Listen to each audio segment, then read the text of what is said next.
everybody. Welcome to the lecture on cultures of the ancient world. So, we're beginning our history today with the prehistoric peoples, peoples who inhabited the earth really prior to recorded history. And it's through these individuals that we start to see a kind of basis for culture and society in the world. And one of the instances in which we can see this kind of expression is through cave paintings that have been found that really depict a lot of rituals and events that went on during these time periods. And so when we think about the earliest civilizations, we're thinking about these kind of social or economic political entities, groups of people that essentially come together from just the individual kind of family hunter-gatherers to really create a society and really distinguish themselves through their ability to deliver written language, produce art, images, cave paintings on the walls, and really gives us a good evidence of culture during this time period. So when we think about these cultures, it's important to note that, right, according to most scholars, cultures encompass values and behaviors shared by a specific group of people, which is developed over time, typically passed down through either oral traditions, written traditions, through artistic endeavors and artistic traditions. And it's kind of driven in either naturalistic or non-naturalistic factors. And we can see this through the previous slides, art, or on the next slide, we can see instances through their art, in which case these kind of cultures of people have come together in order to survive and created these first civilizations, these first cultures. And one thing to note about these particular cave paintings that we'll be looking at, that we've seen a couple already, are that there's an amount of agency that goes into them, right? It's important to note that these cave paintings are not necessarily as rudimentary as they may seem given the time period, and that there are actual instances of shading and three dimensions that go into a lot of these cave paintings. And each kind of revolves around some amounts of ritual or doing some action agency of hunting, depicting instances of a hunt, and so forth. And we know this because we've found within these caves kind of almost circular cemeteries, or we've found bones or remains of things in a kind of ritualistic formation. And so these cave paintings can be something that have been hypothesized to be very ritualistic in nature. So take, for instance, this particular cave painting, and notice the modeling that goes into it, the shading, representation that imitates a kind of actual appearance of the animals. And it's within here that we can see that it's not just necessarily stick figures that are being drawn or very just basic images, but there's a lot of detail that goes into these.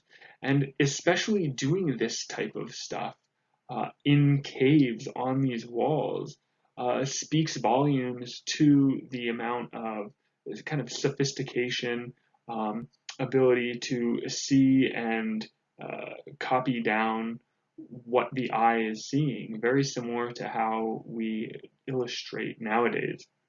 It's not necessarily the case that over time drawing has necessarily developed or gotten better necessarily. There are still very complex elements that we can see in these cave paintings that really suggest a level of sophistication and cultural societal basis for peoples of these time periods, which is incredibly interesting. In addition, we see a lot of figurines that depict most typically women, which again expresses a type of ritual surrounding women, a type of importance, a representation that shows women to have this kind of fundamental appreciation, importance in society, and played a specific role in certain Paleolithic cultures of the time. And so when Homo sapiens uh, depict their survival, um,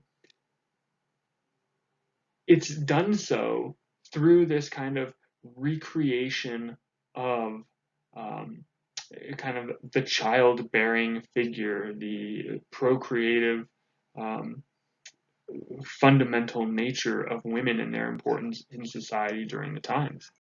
So, as we think back to the earliest civilizations, it's important to note that these kind of hunting gathering lifestyles and societies eventually developed into more a farming and agricultural based.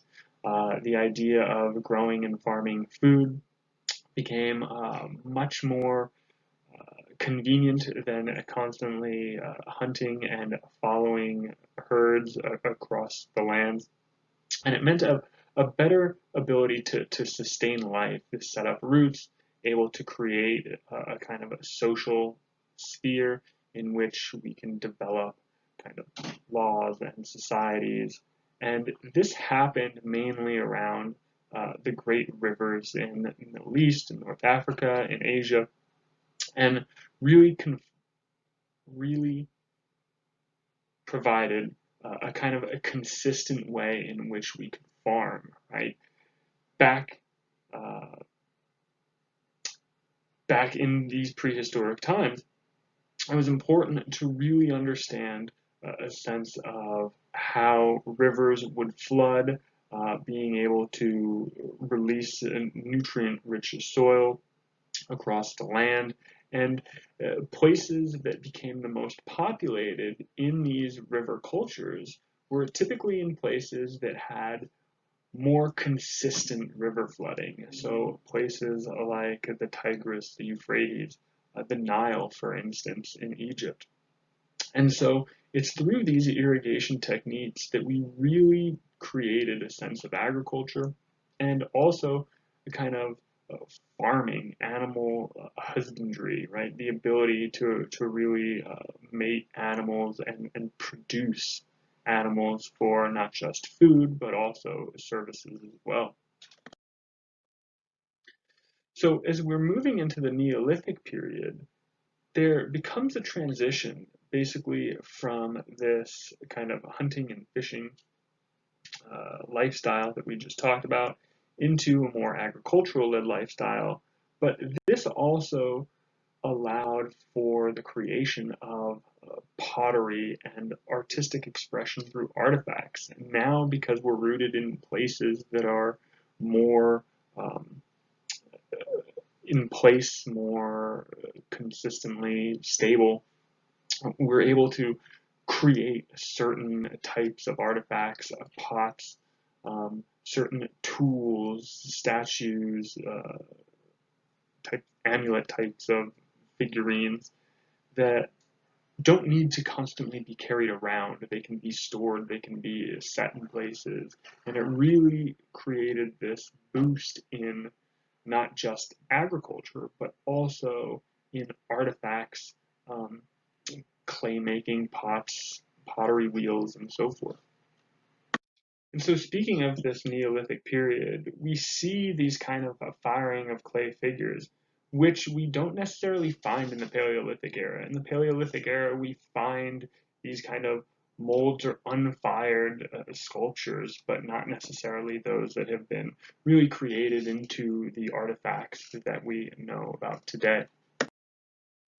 Another common factor when it comes to the Neolithic time period is the megaliths of Northern Europe and the different structural, architectural constructions that were built using mortar, typically using giant rock, or perhaps even fallen trees or logs to help roll different kind of mortar around. constructions and structures like Stonehenge that's viewed here. For instance, the rock that's used to build Stonehenge is actually taken from far up the Welsh coast.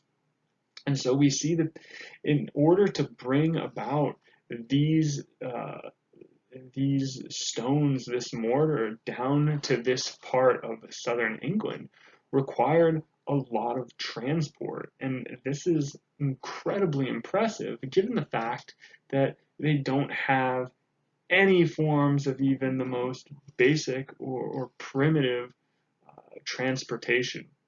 And so these mortars were moved over a great length of space, over a great length of time, a great period of time, and really is created in order to kind of create a kind of burial site in which there's a focus and attention on kind of the solar element.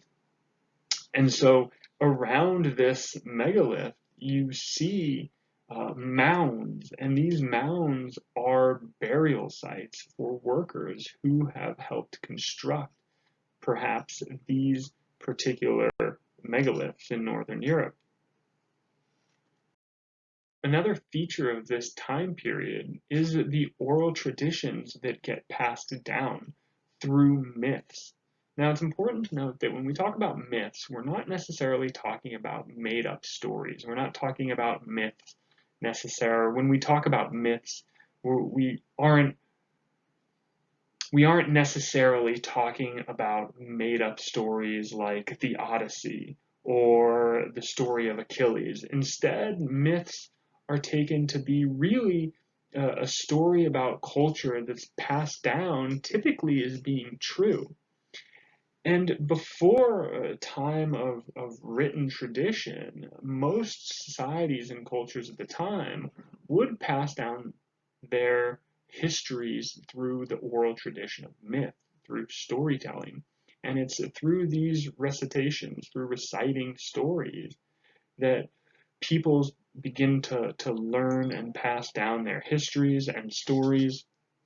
And we can take these as being quite accurate. Because when you think of instances of the accuracy of writing down a story today, perhaps, it's easy for us to write something down and then remember it just by reading it. But when you think back to these ancient civilizations, you see that, right, there aren't the distractions that we might find in society today, right? Or I'm not being told a story by my grandfather and then going to play video games and forgetting everything that they said, or watching TV, or doing the number of things that we do, have the hobbies that we have today. Instead, this is a major part of their culture, of ancient people's culture of civilization, where we really take these stories to heart. We would hear them again and again and again and again. And because we are hearing these stories over and over in this type of situation, we tend to remember them better, more accurately, and can then pass them down with greater accuracy in order to deliver a true history of what happened for that given culture. It is through these types of oral traditions and through myths that we see a kind of focus on religious rites and ceremonies. It's evident in certain ceremonies that depict these stories of people's history and um, uh, origin. And so through the Anasazi, the role of myth is this important aspect that not only kind of not only gives one pause to appreciate this questioning and answering of reality, but also to tell a story. And it's not something that's necessarily um, original or not something that's necessarily an isolated incident with this group of people, but instead is something that becomes very common as we see through different cultures and societies throughout human history, even today, when certain religious ceremonies express uh, historical storytelling. We see this in Christianity, we see this in Judaism, we see this in Hinduism, eh, in which ceremonies not just depict our faith in some god or deity or system of beliefs, but also in a type of shared history that unifies the people who experience it. Another example of this is through the Zuni Pueblo emergence tales, in which case there are origins that are being explained through this myth, through these ceremonies, a type of um, animism that really kind of creates the forces of nature, right? So we're we're using the forces of nature as kind of animal, kind of people like characters that help tell this story in this kind of mythical way.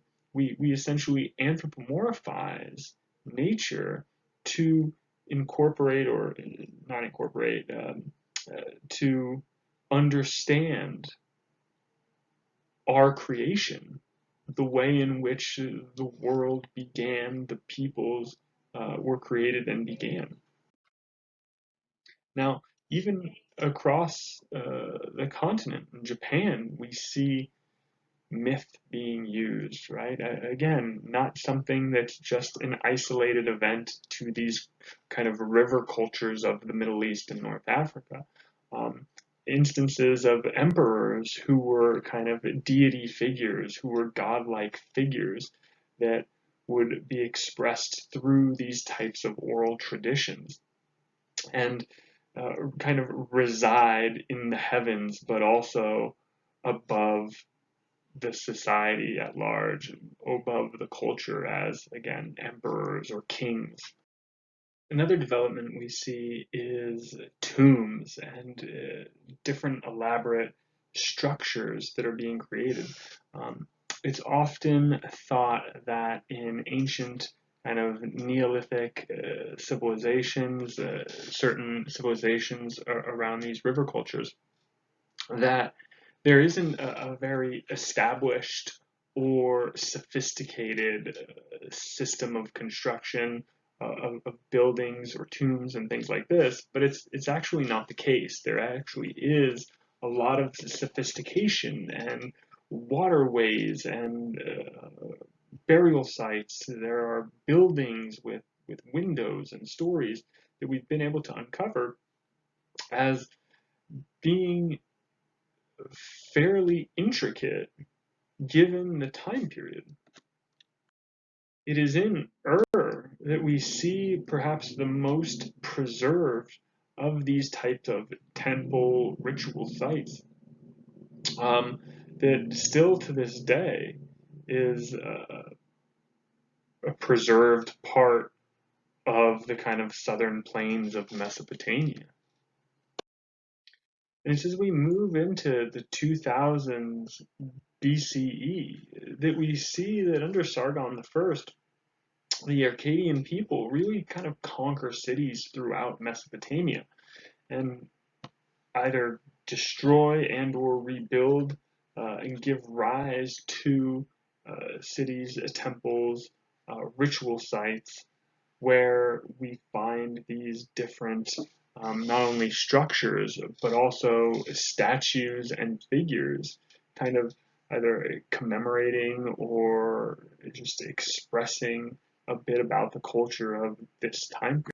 So, as being a power in the region, the Akkadians are actually matched by the Babylonians around the 1500 BCE time period, in which the law code of Hammurabi is really created of basically a stone slab carved with kind of laws, inscriptions, remains, and it kind of imposed an order, a system of rule in the time period or for the time period. And one important aspect of culture during this time is the Epic of Gilgamesh. It's one of the oldest recorded stories and is something that is referred to in certain religious texts, um, using metaphors, epitaphs, similes. And it's this story that really kind of creates a sense of morality, a kind of heroic depiction of a Sumerian king and connectedness with God. And so we see instances or historical evidence of kind of part man, part God, just really kind of laying down the foundation for what will eventually become Greek mythology, Greek history. Zoroastrianism refers back to this story, as well as Judaism. Speaking of Judaism, it's in this area that the Hebrews um, really lay foundation to this particular spot, Israel, and where God has promised them to give them rule. And it's this kind of monotheistic religion um, that we start to see as being one of the earlier developments in religion. Not quite as old as Hinduism, but still, according to this Hebrew tradition, God makes this kind of arrangement with the Hebrew people to really give them this land, to make this kind of land that's been conquered and reconquered through the Assyrians, the Babylonians, to the Hebrews. And the Hebrews, at a point, are actually even removed from this land in what is now Israel, and moved around throughout the Middle East, constantly being conquered by different groups like the Assyrians and the Babylonians. And it's with Moses that we get certain religious stories. And as we can kind of see through the development of culture, we're really creating a sense of humanity based on our ability to storytell, our ability to create art and artifacts that really gives us evidence of what it must have been like in these certain time periods, or the different tools and artifacts that really create meaning. Now, while it might be the case that we don't necessarily know exactly what certain tools or artifacts were used for, we can narrow down instances of where we've found them in order to kind of paint a picture of what it may have been that they were used for, or types of ceremonies that were conducted around these types of things. And so when it comes to actually creating now a written culture, right? Being even more removed from the oral culture.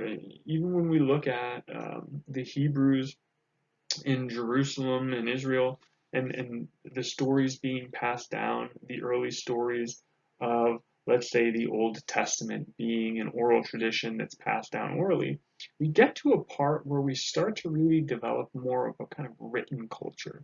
And we can see this kind of thing um, created in such stories about written works like the Ten Commandments, right? About these pieces of um, stone that are engraved with instructions about law, instructions of how to um, essentially get into heaven or conduct oneself, rather, right?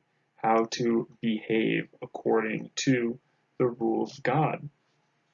And so this becomes the kind of centerpiece for Hebrew law, um,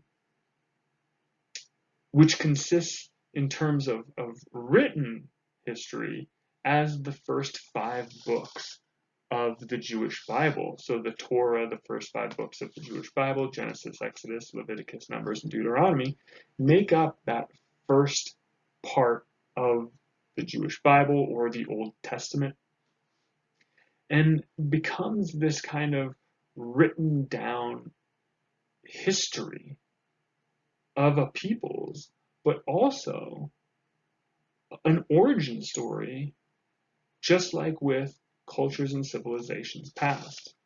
And it's really with the Hebrew people that Western civilization and religion kind of create this profound impact on the world.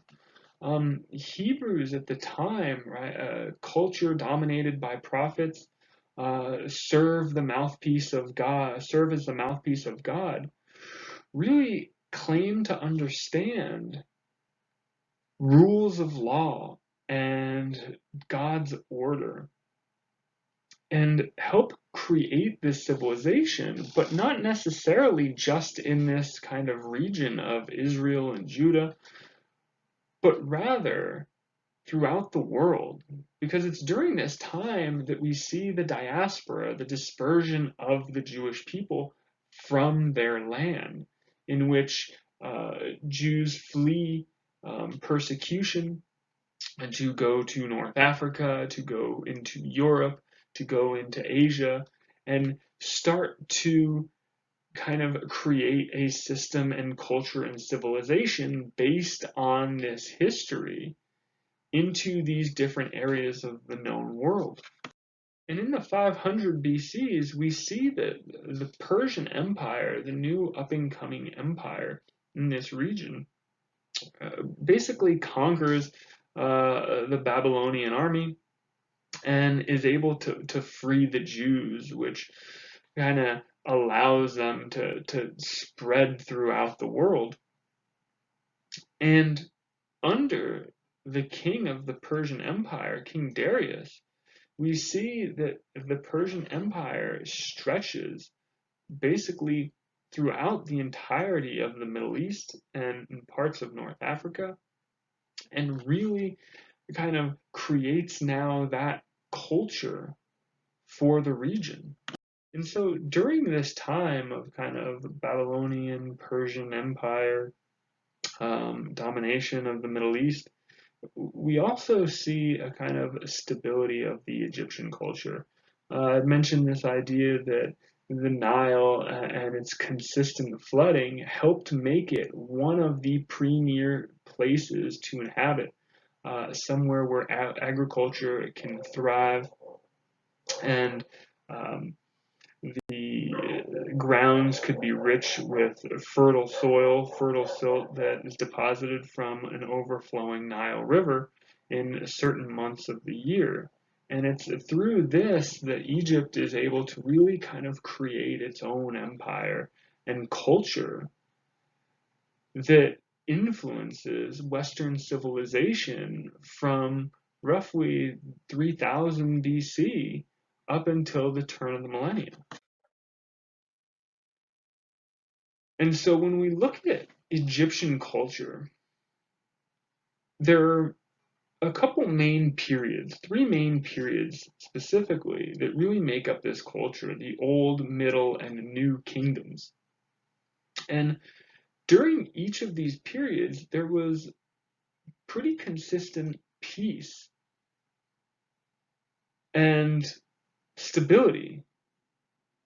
Now, between each of these kingdoms were times of instability and inconsistency. But when we think back to ancient Egypt, a culture based on a theocracy, a culture based on cyclical events and abundance, and how with the changing seasons, with the changing years, we start to kind of see this kind of birth and rebirth, uh, birth and death, and rebirth afterwards. And it's here that we start to really get a sense of kind of a cyclical way of looking at culture, a cyclical way of looking at the seasons of um, agriculture and farming, where we have a kind of abundance and then uh,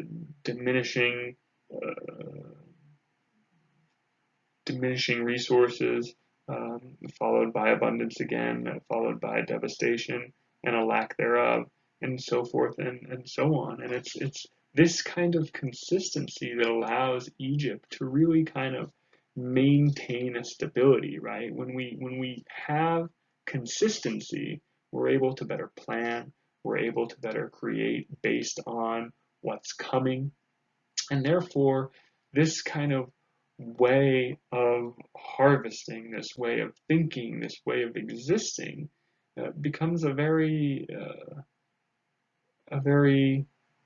useful way of living. And in addition to that, when we look at the Egyptian culture specifically, we see a kind of polytheistic religion that kind of reflects this cyclical instance, this kind of ordered universe where gods will make up the different aspects of daily life, um, whether it's the forces of nature or certain features of the land. And so we start to see figures, statues being created to kind of commemorate this multi-polytheistic origin, gods of cyclical kind of death, rebirth, um, flood, drought, and then um, really a kind of flood again, drought, just continually being cyclical, returning back to the earth, which creates a type of kind of unique and beautiful symmetry. Um, Something that's very kind of balancing, something that is spoken about in Asian culture with this kind of yin and yang sense to life, a certain balance that is necessary, kind of karma related force of nature. And so, looking at the Old Kingdom first, we see that the Egyptians typically buried their dead, and did so on the west side of the Nile where the sun sets. Again, we're using this um, symbolism and metaphor to not just express ourselves, but because it has meaning in that kind of symmetrical way in which we live our lives of moving through the seasons, through the years, death, rebirth, life, death, and so forth. And so it's during this time that we see the kind of pyramids being created, um, to symbolize the embodiment of eternal life. These tombs that are uh, these tombs that are essentially constructed in a place where the setting sun will go down over the pyramids, and kind of express that ending before the next rebirth or the next sunrise. And after the time of the Old Kingdom, we see a new era of the New Kingdom and change. And one specific change was a kind of move from this polytheistic religion, this way of looking at the world or universe through multiple gods of nature and earth, into essentially worshiping this kind of sun god, this sun disk Aten, exclusively. And it's through these types of artistic, agricultural,